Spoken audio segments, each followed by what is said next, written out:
But a lot of people have fantasies, and I know Mr. McGuire does too. Yes, our fantasy guru. You saw him here last week, a live segment with our own chief meteorologist, Dennis Phillips. They had a great fantasy debate about players who to pick up and players who to watch coming up into this week. So we're going to see if Mr. McGuire was accurate in his assessment last week and who to sit this week and maybe who to pick up on the waiver wire as well. As I know you're not doing fantasy football this week, or this year rather. I am. So without further ado, here's our weekly annual segment here on our fantasy moment with Matt McGuire. Welcome to week 8 of the fantasy football segment here on The Plank. It was great to have Dennis Phillips join us last week while the Bucs were on a bye week, but now they're back in action against the Minnesota Vikings. So we'll go back to our regular format where we're going to talk about that matchup with the Vikings from a fantasy perspective. We'll talk about a couple key injuries that occurred last week and a couple players that you might want to add to your team. So let's start with the Bucs.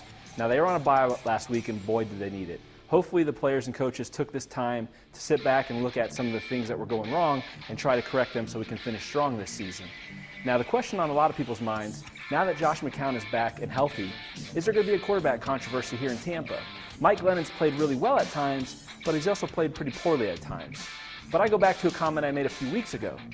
It doesn't really matter who's at quarterback if our offensive line can't give the quarterback some time in the pocket. So I still say Vincent Jackson's really the only safe play from a fantasy perspective for the Bucs this week. But the Minnesota Vikings have given up the 5th most points to running backs all season long. So this might finally be the week that we see some production from the Bucs running game. Question is, though, is that going to be Bobby Rainey or is that going to be Doug Martin? You also want to keep in mind Charles Sims, the Bucs rookie that they drafted this year, is starting to practice again. He'll probably be back in the next week or two, and he's a player that really is well at catching the ball out of the backfield. And with the Bucs offensive line playing like it has, that's something that the Bucs are probably going to need here pretty quick. Now let's talk about a couple of those injuries. Now, Reggie Wayne went out with an elbow injury. He's probably going to miss the next week or two.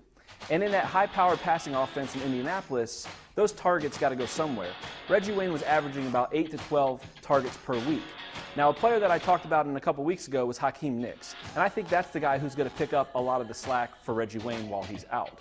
So if you've got Nicks on your team or he's out there on the waiver wire, you're going to want to add him to your team. Another key injury is the running backs for the Buffalo Bills. Now, the Bills have been one of the most frustrating teams from a fantasy football perspective at the running back position for probably about the last 4 or 5 years. They've got Fred Jackson and C.J. Spiller, and both of them do just well enough to trade carries each and every game. Well, Fred Jackson went out with an injury last week, and everyone got really excited that this is finally going to be the time that C.J. Spiller could shine. Well, that lasted for about one play. He had a big run, 53 yards downfield, but when he got tackled, he broke his collarbone, had surgery, now he's out for the rest of the year. So you want to look at guys like Bryce Brown, who's in Buffalo now. He was the backup in Philadelphia for the last few years, and he had some really great games backing up for an injury to Shady McCoy. In fact, 2 years ago, he had back-to-back games of 160 yards and 2 touchdowns. The other guy, though, in Buffalo is Anthony Dixon. Now, he was in San Francisco the last couple of years, and he was a special teams player, but he also got a lot of carries around the goal line. So my question is, who's really going to get the plays here in Buffalo? Is it going to be Brown or is it going to be Dixon? I think what's going to happen is Brown will get a majority of the plays in the middle of the field, and then Dixon will come in when they're ever in a goal line situation. So if you need some help at running back, you can look at either two of those players, but really I think it's a situation I personally would stay away from. Now, another running back that you might want to add is Trey Mason from the St. Louis Rams. Now, you may remember Trey Mason. He was the running back for the Auburn Tigers last year when they went to the national title game. And the Rams drafted him, but he really didn't play the first couple weeks. In fact, he made his NFL debut just 2 weeks ago against the 49ers. Then last week, he had a huge game against the Seahawks. 18 carries, 85 yards, and a touchdown. Now, the Rams have 2 other running backs on their team in Benji Cunningham and Zach Stacy. But it's clear to me that Trey Mason's definitely the most talented of those 3, and he's adding a spark in that backfield. He runs hard and he's quick. So I think Trey Mason, out of those 3 players in St. Louis, is your safest bet from a fantasy perspective. And lastly, I want to talk about a guy I highlighted in week 1 as a potential super sleeper, and that's Tavares Cadet. Now, I mentioned he's been in the league for a couple years, but he didn't play a whole lot his first 3 years in the season. He's a pass-catching running back out of the backfield, and I mentioned how the Saints lost Darren Sproles, and Cadet was a good type of mold to fit into what Sproles was offering them.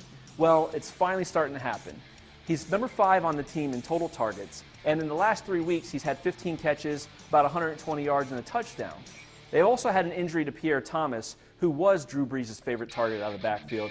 So expect Tavares Cadet to come in, get a lot of those targets, and put up some big numbers. In fact, sometime in the next couple weeks, I expect to see Cadet with a 10-plus catch game. So if you play in a PPR league, you're definitely going to want to have Tavares Cadet on your team.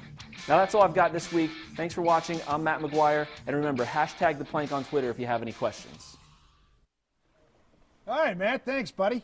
What are those footballs doing behind him, man? I don't know where he got those awards or those footballs. I saw they were NFL footballs. Did we win any football leagues around here? I don't know. That was by our trophy case. Do you notice that? You see that? In our office. That's our office? You didn't know? Hell no. Well, now you know. No.